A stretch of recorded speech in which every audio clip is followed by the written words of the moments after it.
Yankees are going to be, and the Yanks are going to be, the Yanks are going to be watching the Mets now because, like I said, the Red Sox did it with John Henry. They matched him penny for penny. This guy's going to do it with the Mets. And are the Red Sox going to stay good? Yeah, sure. Like I said, yeah. They're going to be pretty tough to beat. And Tampa Bay is tough to beat. They're good. And it's all going to mean trouble for the Yankees because this owner now, I think it's Hal Steinbrenner. He's definitely not his father. But if there is such a thing as his father, right now, that guy's working, he's owning the Mets. So he's going to run them for a long time, and they're going to win for a long time. We really didn't talk too much about hockey, and Rob and I were going to. But the Islanders were supposed to be really, really good coming in, but they just had so many issues with the COVID and the injuries, and it killed them. But the Rangers are doing really well, and they're going to be tough to beat because they have a goalie. This goalie's really, really good. And the Bruins are coming on. Rask is back, of all things, which he makes me nuts a little bit. He gives up way too many easy goals, but at the same time, he's got great individual numbers. So, but my issue is he's never won as a starting goalie. He was on a team that won it, but he was not the starting goalie. So they actually benched him that year. So, but we'll see. The Bruins are playing much better, and I like that because I'm a Bruins fan. You know what? Tampa Bay is really, really good. Injuries and everything. They're still, when you've won it a couple of times, you're the team to beat, and it's really hard to beat them. So, but they're gonna be tough out. I do like Edmonton because of their offense. I love offense. And McDavid's a great player, so they're gonna be hard out. I don't think the West is as good as the East. I think the team that comes out of the East will probably win it again this year, but we'll see.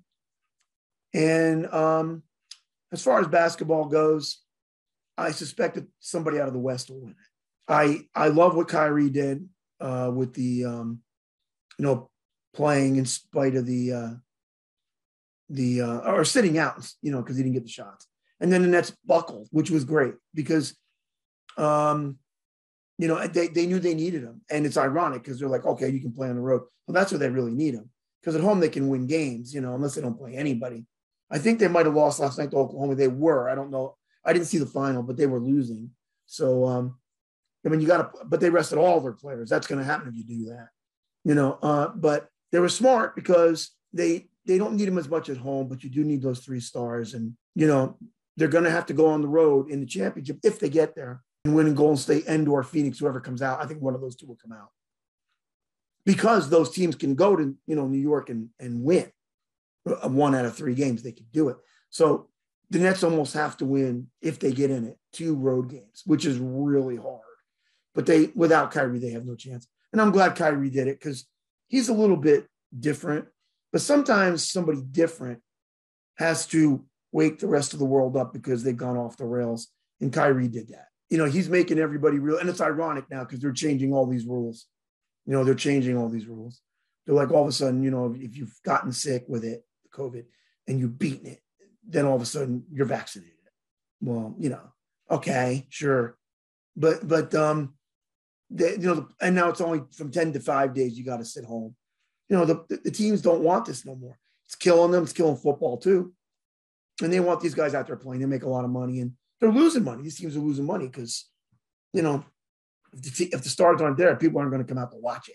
So, and I'm glad what Kyrie did. So thumbs up to Kyrie. I'm glad he stood his ground. And I'm glad the NBA buckled a little because they're ridiculous on this whole issue.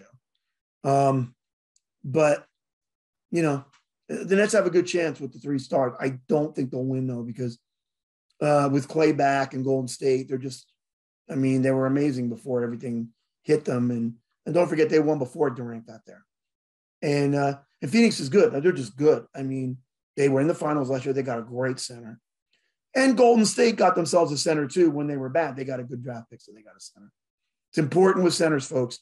Just like Rob said before about Syracuse. They got a big guy now, and they're changing it all around. It's all about a center. It's all about down low. But I just don't think the Nets I don't know, maybe because I knew players on the Nets when I was growing up and I used to go to the games, get free tickets, and the players would give them to me.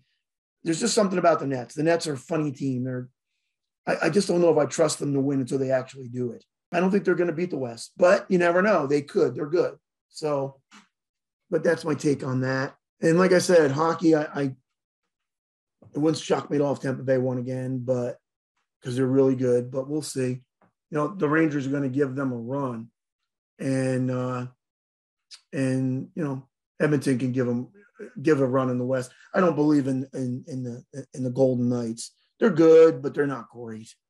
I don't believe in any of those teams out there. They're having subpar years, but the funny thing about playoffs in hockey, though, you don't know. I mean, you don't even know from one year to the next because you can have a great year. You can win the President's Cup. That usually means you ain't winning the championship for whatever reason. That seems to be the case. But and the President's Cup is the best record. You get that for having the best record every year during the season. But that seems like a curse, that cup, because the teams that win it just never win it. But yeah, we're glad you're back, and we're glad to be back, and we're gonna make the show really big. We do have a big show for my brother. I am calling around, and I'm waiting for the responses because my brother knows so many people, and he's the reason this show we're getting the guest. I'm not gonna lie. I've met a lot of people in my life, but I could never catch him in 1,000 years. And everybody loves my brother, so I'm going to spread it around. We're going to get a super big show. We're going to have a big show anyway before this happened because I know Nigel Miguel said he was going to bring Michael Jordan on and a bunch of stars, from basketball and Hollywood, because he did White Man Can't Jump. He did Space Jam. That was his, and he was on our show and he talked about it. So he was going to bring him on anyway, but now we're going to have a mega, mega, mega show. I'm going to talk to Dale Brown and get Shaq to come on. We're going to go around and try to get as many people on as we can. It's going to be like a marathon in a way, and respect for my brother. And we're going to get my brother to watch it. So, and we all hope that you like and subscribe and keep watching because we do have a good show. And our show is better than most because there's a few that are really good that we're not better than, but most we are because I've done it. Not to say they haven't done it, a lot of the other shows, but they don't have the insight that we do. The players respect us. So, and we want it to be that way. We want it to be a fun, easy show and let them come on and tell their story, whether you knew them, whether they were big or not. Every player is big in their own way. Every personality has their own story to tell, and we tell it here.